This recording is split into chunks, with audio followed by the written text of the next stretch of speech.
The Greta Garbo mystery finally solved, and it's disturbing.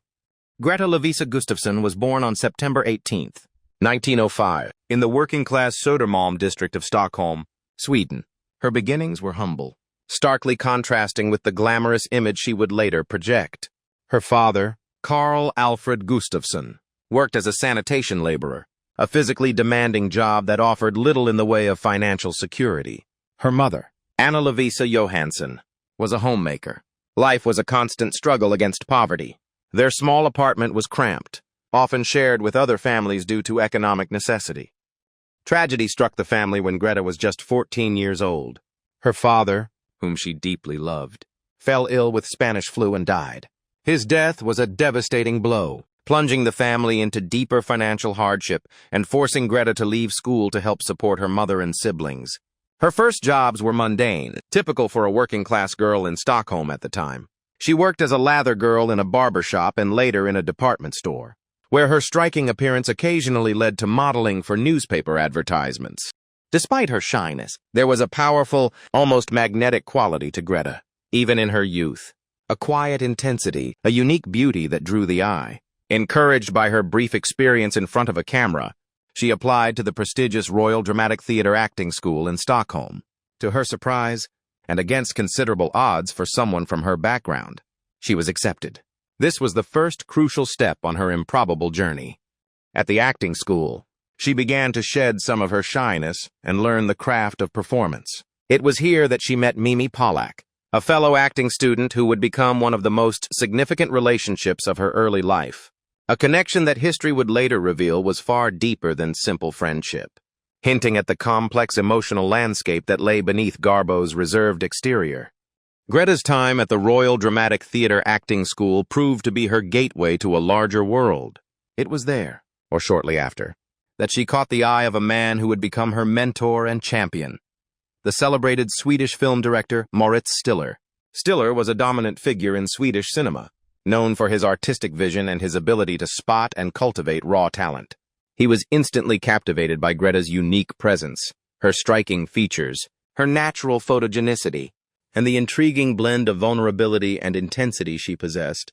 Even in her quiet moments, Stiller took Greta under his wing. He became not just her director, but a powerful guiding force in her early career and, for a time, a very close companion. He gave her a significant role in his 1924 film, The Saga of Gösta Berling. Working with Stiller was a transformative experience. He coached her intensely, shaping her performance and beginning the process of refining her image. It was Stiller who reportedly encouraged her to shorten her name from Gustafsson to the more evocative and memorable Garbo. Following the success of Gösta Berling, Stiller was invited to make a film in Germany, a major center of European cinema at the time. He insisted on bringing Garbo with him, recognizing her immense potential. In Germany, she starred in G.W. Pabst's realist drama Joyless Street. Working with a different director and in a different cinematic environment broadened her experience and exposed her to new artistic approaches. Her performance in Joyless Street further solidified her reputation in European film circles as an actress of remarkable depth and screen presence. It was in Germany that the key to Hollywood was unlocked. Louis B. Mayer, the powerful head of Metro-Goldwyn-Mayer Studio, happened to see The Saga of Gösta Berling during a visit to Berlin in 1925. Mayer was initially there to recruit Moritz Stiller, whose work he admired, but he was reportedly even more taken by the captivating young woman in the film. He saw star quality, a mysterious allure that American audiences had never seen before. Negotiations were tense. Stiller initially balked at MGM's offers, but eventually a deal was struck. Garbo, only 20 years old and speaking very little English, arrived in New York in 1925, traveling steerage class. She arrived in Hollywood in early 1926 with Stiller, entering the sprawling, intimidating world of the MGM studio system. The transition was anything but smooth. Garbo faced numerous challenges. The language barrier was significant, making communication on set difficult. She had to learn English quickly, undergoing speech lessons to soften her Swedish accent, though her unique vocal quality would later become part of her charm in the talkies. The studio system itself was a shock.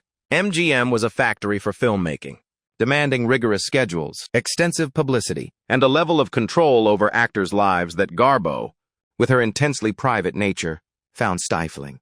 She clashed with the studio's relentless publicity machine, instantly disliking interviews, photo shoots, and public appearances. Despite these early difficulties, Garbo's screen presence was undeniable. Her first American film was Torrent 1926, a silent film. Even without dialogue, her captivating beauty, expressive eyes, and melancholic air translated powerfully to the screen.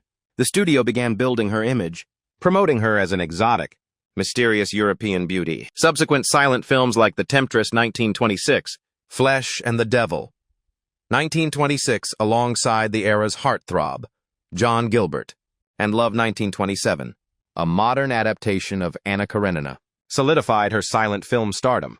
Her on-screen chemistry, particularly with Gilbert, was palpable, fueling public fascination with her romantic life, a fascination that would become a double-edged sword as she fought to keep her true private life hidden. She was quickly becoming a star, but the intense scrutiny and the demands for public exposure were already taking their toll on the deeply private woman from Sweden. The advent of sound in motion pictures posed a significant challenge for many silent film stars. Some found their voices unsuitable, their accents too thick, or their acting styles too broad for the new medium. For Greta Garbo, the transition to talkies was not a barrier, but a catapult to even greater stardom. MGM launched a massive advertising campaign for her first sound film, declaring simply, "Garbo talks!" And the anticipation was enormous. Audiences around the world held their breath, waiting to hear the voice of the mysterious Swedish star. When Anna Christie premiered in 1930, audiences were captivated. Garbo's voice was deeper than expected, husky, with a distinct Swedish lilt. It wasn't conventionally pretty, but it was unique, expressive, and perfectly matched the melancholic, world-weary characters she often portrayed. The 1930s became Greta Garbo's golden decade.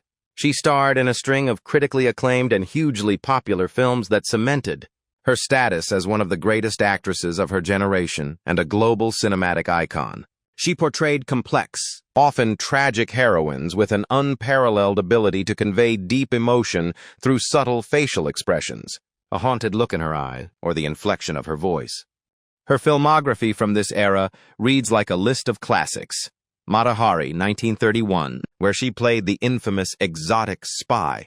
Grand Hotel, 1932, the star-studded ensemble drama where her portrayal of a disillusioned ballerina solidified her melancholic image. Queen Christina, 1933, a historical drama where she played the eccentric, independent Swedish monarch, a role that resonated with her own Swedish roots and, as we will explore later, perhaps held a deeper personal significance. Anna Karenina, 1935, a stunning adaptation of Tolstoy's novel. And Camille, 1936, her performance as the consumptive courtesan Marguerite Gautier, widely considered one of her finest, earning her an Academy Award nomination. Her ability to portray both immense glamour and profound human vulnerability was unmatched. Her films were not just hits, they were events. People flocked to see Garbo. Her face, her style, her aura defined an era of elegance and intrigue. She received multiple Academy Award nominations for Best Actress throughout the decade, recognition from her peers for her undeniable talent. While her on-screen presence was powerful and deeply felt, her off-screen life remained a subject of intense speculation. She rarely attended premieres, avoided Hollywood parties, and gave very few interviews. This deliberate withdrawal from the public eye in an industry that thrives on exposure only deepened her legendary status. She became not just a star, but an enigma, a figure shrouded in a mystery that no amount of fame or fortune could fully penetrate. Despite her immense fame and the relentless public fascination, Greta Garbo remained fiercely protective of her private life. This wasn't just a preference, it was an extreme, almost obsessive need for solitude and anonymity away from the glare of the spotlight. Unlike many Hollywood stars who courted publicity, Garbo actively shunned it. She loathed interviews, avoided premieres and industry events, and famously refused to sign autographs. This deliberate withdrawal only amplified her mystique, making her an object of endless speculation. The world wanted to know about the woman who wanted to be alone. The public's curiosity naturally extended to her romantic life.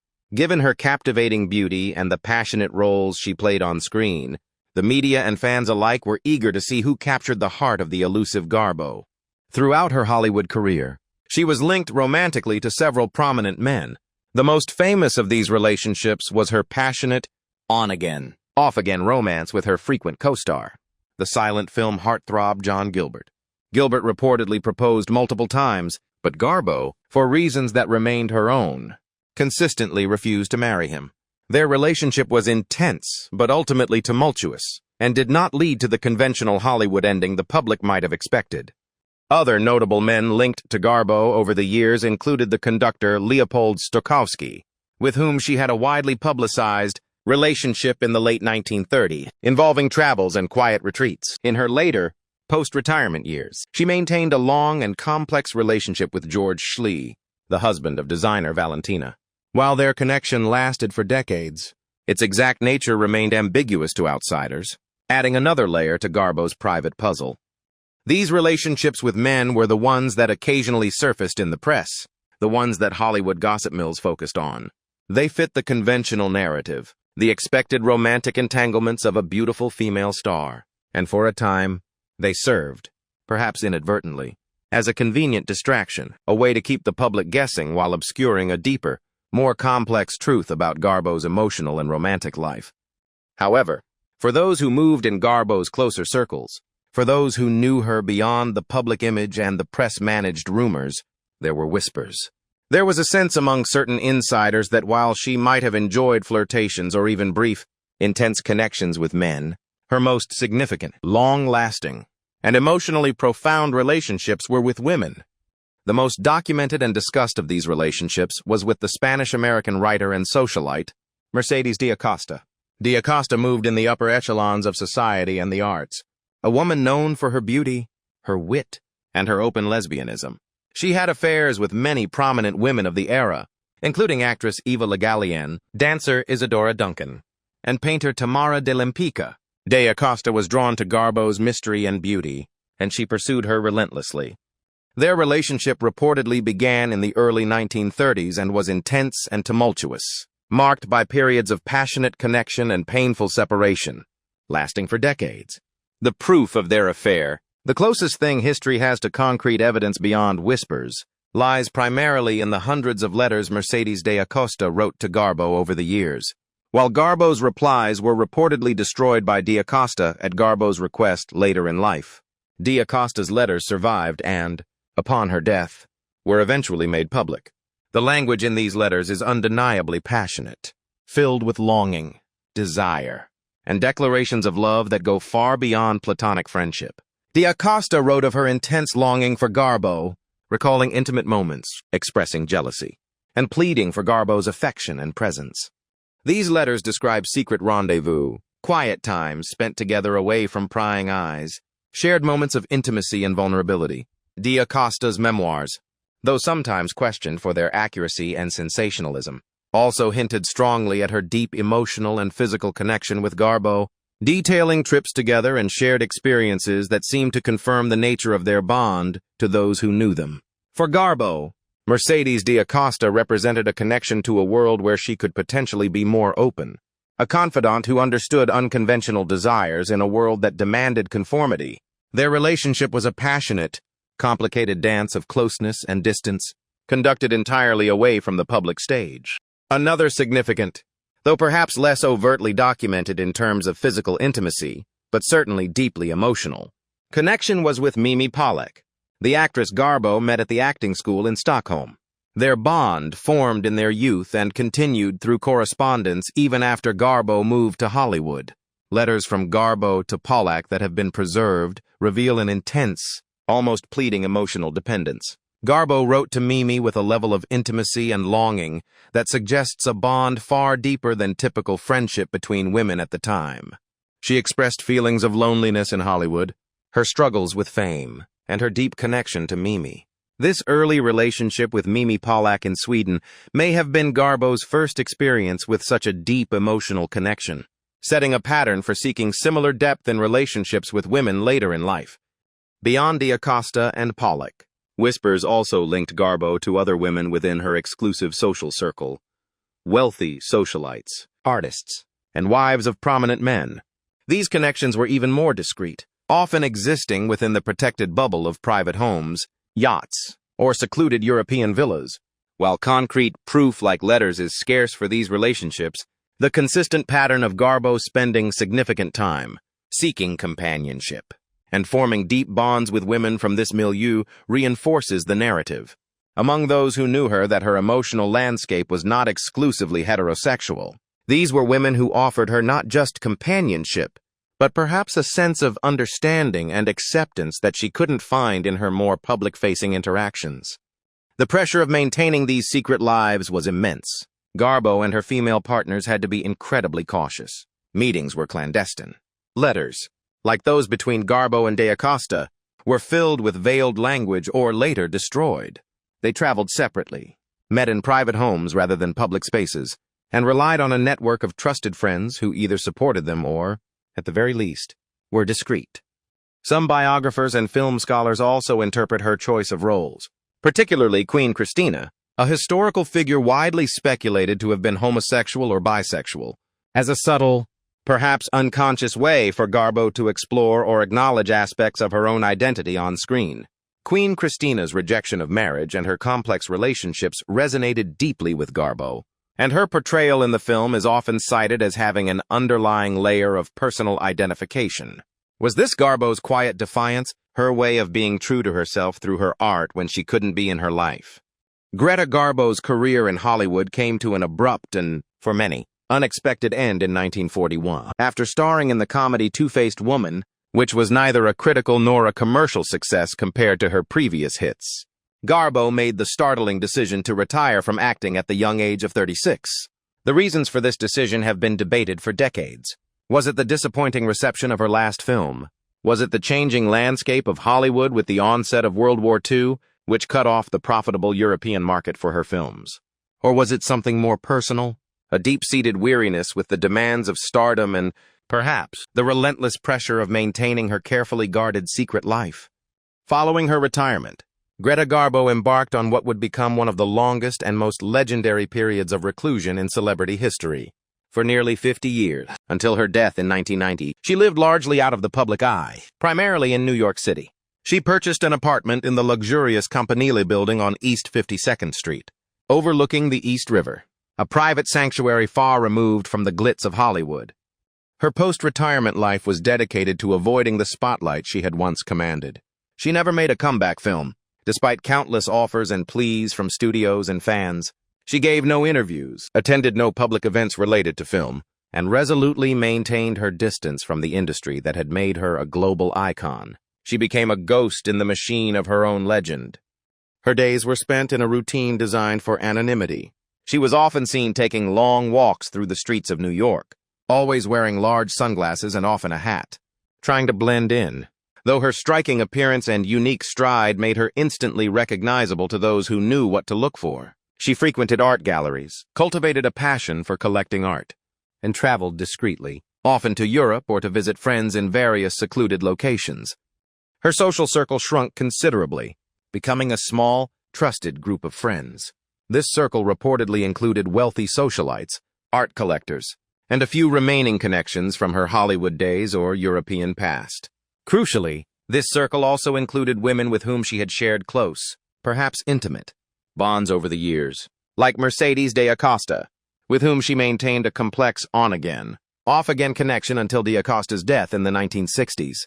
She also stayed in touch with her earlier confidant, Mimi Pollock, through letters, continuing a connection that spanned their lifetimes. These relationships, often conducted away from the mainstream public spaces, allowed her moments of genuine connection and perhaps a rare sense of being truly seen. Despite her efforts to disappear, the public's fascination with Garbo never waned. Paparazzi still attempted to photograph her, trailing her on her walk, capturing grainy, often unflattering images that only added to the mystique of her hidden life. Her famous line, "I want to be alone," it became both a motto and a shield, defining her post-retirement existence. It wasn't just a desire for physical solitude, but a profound need to protect her inner world and, perhaps, the secrets she still held close. As she aged, her health began to decline. The vibrancy that captivated audiences on screen faded, replaced by the frailties of old age. She suffered from various ailments in her final years. True to her nature, she faced her declining health and eventual death with a fierce desire for privacy, spending her last days largely away from the public eye. cared for by her closest companions. Greta Garbo died on April 15, 1990, in New York City, at the age of 84. The cause of death was reported as pneumonia and kidney failure. Her passing marked the final chapter of one of Hollywood's most intriguing lives, a life lived between the dazzling lights of stardom and the deep shadows of secrecy. The enigma remained, but in the wake of her death, the first true cracks began to appear in the wall of privacy she had so meticulously built, most notably with the eventual public access to her private correspondence, including the revealing letters from Mercedes de Acosta. Greta Garbo remains an icon.